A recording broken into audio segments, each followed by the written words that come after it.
The bank manager couldn't explain where all the extra fees were going, so I followed the money trail. The evidence was as clear as day. My bank was funding terrorism. Yep.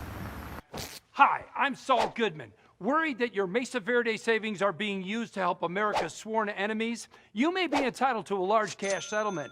Call 505-503-4455 today.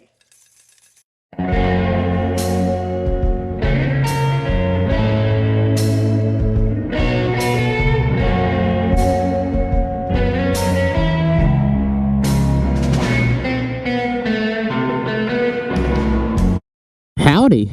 Welcome to Full Throttle Friday. As you can see, this is the old building that was here. If you want to look back, you know, it was a little country store is what it used to be for most of my life. And then it closed a few years ago, and then they tore the building down because it was like causing tax issues or whatever. So they tore it down. Kind of sad, but kind of like relief because it was kind of ugly. So first time in 4.5 years and almost 4,600 miles on this bike, the battery failed me. I hadn't rode the Grom since probably like early October, and it's like Thanksgiving, so you know, it's been about 2 months, I guess, almost, and it's been cold the last 2 weeks, and it hadn't been cranked, so I hadn't rode this one in a while. I'm gonna go ride it. Plus it's kind of cold today, so I figured, you know, I have a heated grips on this one, not the Duke. I've been riding the Duke a lot, so I figured I'd give it a break. Plus I like this bike. This is my favorite bike. I got a lot of good memories on this bike. Speaking of good memories, it's what I wanted to discuss in this video, all the good memories. So I was up late last night because it's Thanksgiving break and we have no school. I'm gonna ride in here because it's fun.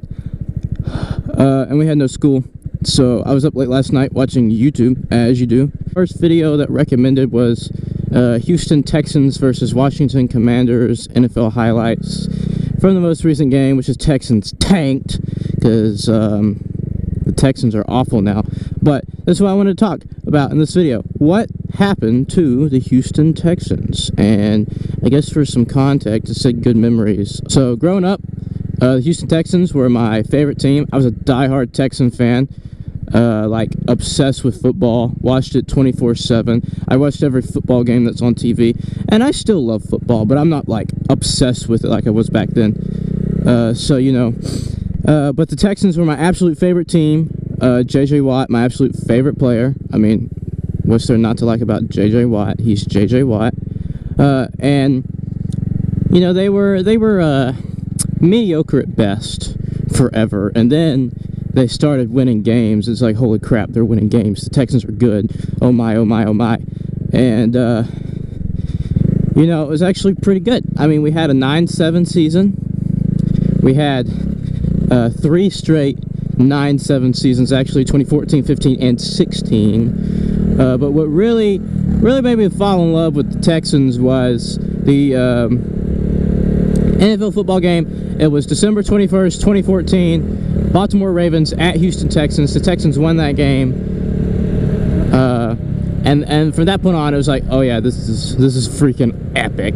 You know, this is what I love watching and spending my time, you know, learning useless statistics and records that, you know, I'll never need in life. But you know, hey, I'm a nerd. I'm a geek, so you know, we love numbers. Anyways, and you know, they had a good season, but you know, players like JJ Watt, like I already talked about, Andre Johnson, Brian Cushing, you know, DeAndre Hopkins, the good Texans, you know, Vince Wilfork there for a while, he was great. You know, all these players, they were like the players. And I sat down and I clicked on this video last night and I was watching the highlights because I was busy last Sunday, so I wasn't able to watch the game. I watched like the first quarter and then I like had to go do stuff. So I was watching this highlight video and I'm like, oh my god, the Texans are bad. Like, we've had bad seasons in the past, like 2013, for instance, was a bad year, 2-14. 2017 was probably the first bad year that I like witnessed as like a diehard fan. Went 4-12, and then 2020, I think went 4-12 in 2020. I can't remember. And then last year, I don't even remember what it went last year, but I remember it was bad because they had like the whole Deshaun Watson scandal stuff going on. And I know that's part of the reason for their downfall was like Deshaun Watson, whatever. Like for a few years, you know, we had decent seasons. Like I said, 2014 went 9-7, barely missed the playoffs.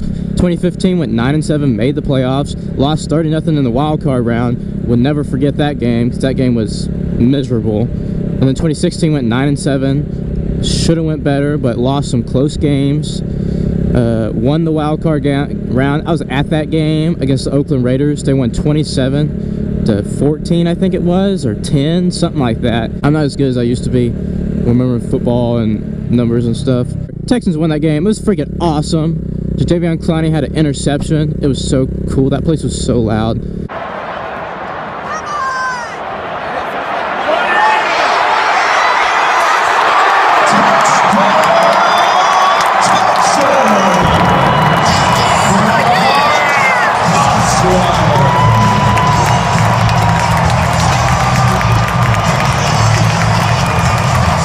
Anyways, had a good year. Then 2017, it was plagued with injuries. I mean, J.J. Watt got taken out. It started.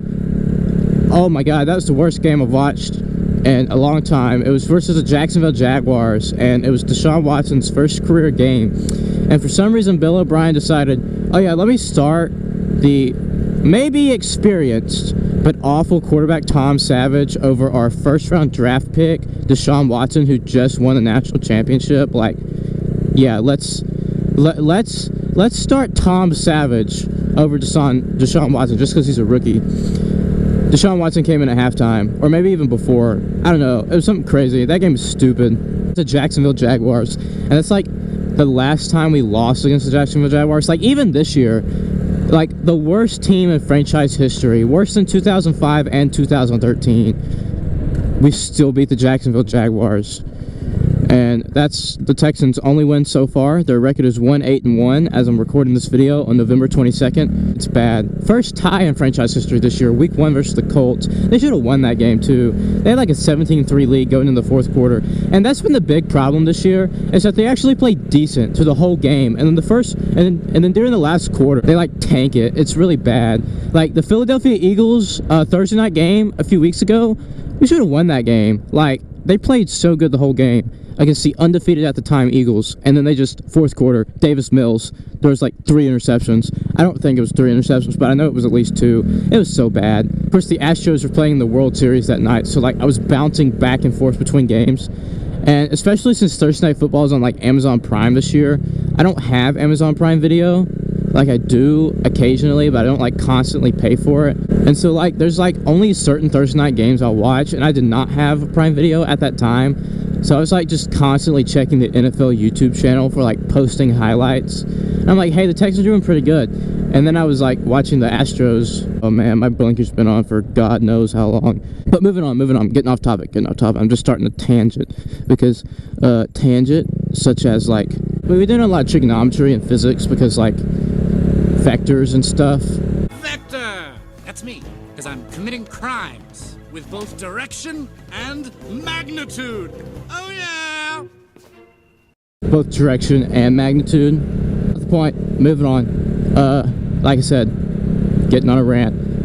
What happened to the Houston Texans? Why did we go from winning AFC South titles for like 3 out of 5 years, I think it was? Let me do the math. Hold on. I'm thinking it. We won it in 2015, 2016, 2018, 2019. So it was 4 and 5 years. I'm sorry, that's what it was. It was 4 AFC South titles in 5 years.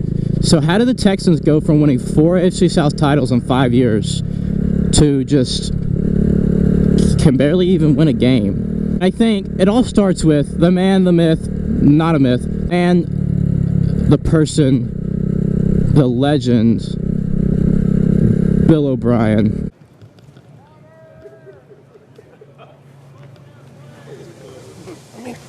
There's the players. If you don't know who Bill O'Brien is, Bill O'Brien was the Penn State head coach for like a few years, and he was okay. And Gary Kubiak was the Super Bowl 50 champion. Gary Kubiak, he was like the Texans coach, I want to say from 2008 to whatever, something like that, late 2000s to 2013. and he led the Texans to a 10-6 2011 season and a 12-4 franchise best 2012 season, and they were like, oh yeah, he's our man. And then 2013 happened, and they started 2-0, and they're like, oh yeah, Gary Kubiak's still our man. And the Texans dropped the last 14 games of the year. I don't even think Gary Kubiak finished that season. I think they fired him, and Bum Phillips, what's his name? Bum Phillips' son, right? Wasn't something like that. It was like the interim head coach for a while. Man, what was his name? I'm gonna feel stupid when I look it up. He was like the defensive coordinator or whatever at the time for a few years during all those good years.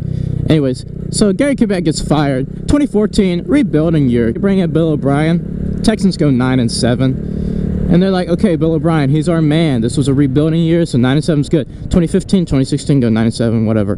But Bill O'Brien, still good. 2017, they start the year 3-3, winning big games. Won like 57-10 against the Titans in one game. J.J. Watt got hurt against the Chiefs Sunday Night Football, like destroyed his leg. And then Deshaun Watson got hurt. That was Deshaun Watson's rookie year. That's what I was talking about earlier and then got off topic. It was his rookie year, and he got hurt, and a whole bunch of other players got hurt, and the Texans finished 4-12. I was at their one remaining win after the rest of that season. It was against the Cardinals, Andre Johnson Day. That was a cool game. It's like 31-10 or whatever the score was. I can't remember scores. I used to remember scores so good. No, that score was 31-21. I remember that one now. It was 31-21 because the Texans won by 10 points, and Tom Savage actually played really good that game. Moving on. 2017 was kind of like, okay, we get it. All your key players got hurt. 2018, we went 10-6 after starting 0-3. Started 0-3, won 9 games in a row. That is the NFL record for most wins in a row after starting 0-3 for any NFL franchise. So that was pretty cool. Start 0-3, finish 10-6. I mean, give the man some credit. That was the same thing with 2015. Started like 2-5 and finished 9-7 and make the playoffs. 2019 went 11-5. Hold on. No, I'm getting the records backwards. 2018 went 11-5. 2019 was the 10-6 year. So they went 11-5 after starting 0-3. And then 2019 they went 10-6. And that was just a really good season altogether. They didn't have any slumps or whatever. And then 2020 happened, and a lot of things happened in 2020. So the whole Deshaun Watson scandal happened. Bill O'Brien, for some stupid reason, like, ignored this decision. It was so stupid. Recognize the council has made a decision, but given that it's a stupid-ass decision, I've elected to ignore it. Traded DeAndre Hopkins to the Arizona Cardinals. Going back over the bridge, because I like the bridge. Anyways, yeah, traded DeAndre Hopkins to the Arizona Cardinals. The Texans' best player on the team at that point, because, like, Vince Wilfork had retired, Brian Cushing had retired, J.J. Watt had, so many injuries and stuff. He just wasn't as good as he was. Deshaun Watson was over here like, oh man, I better call Saul. Better call Saul! And then DeAndre Hopkins was like the best player on the team. I mean, and he is still arguably, in my opinion, the best wide receiver currently in the NFL. Tyreek Hill, yeah, he's fast, yeah, he's good. No, DeAndre Hopkins all the way. So, it was bad stuff. And then they started 0-4, and after that, the head office of the Houston Texans was like, you know what, Bill O'Brien? You got rid of DeAndre Hopkins, and now we're 0-4. You're fired! You are fired! You are fired! You're fired!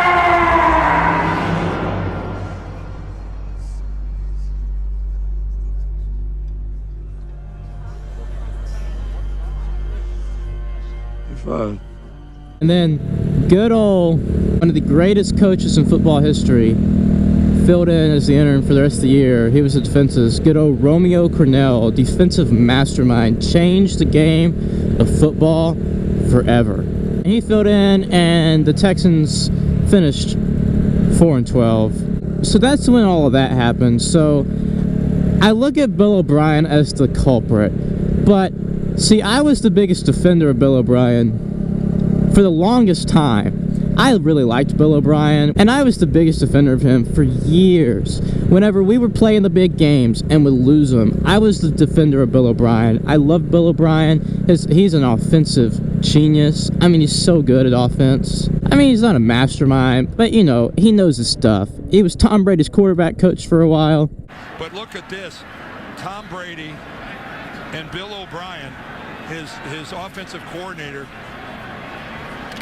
fill in the blanks. Sure, he had an anger problem, but I mean, it motivated the players. Hard Knocks 2015 is so entertaining, mainly because of Bill O'Brien. I think he would be a toxic person to work for. God, no!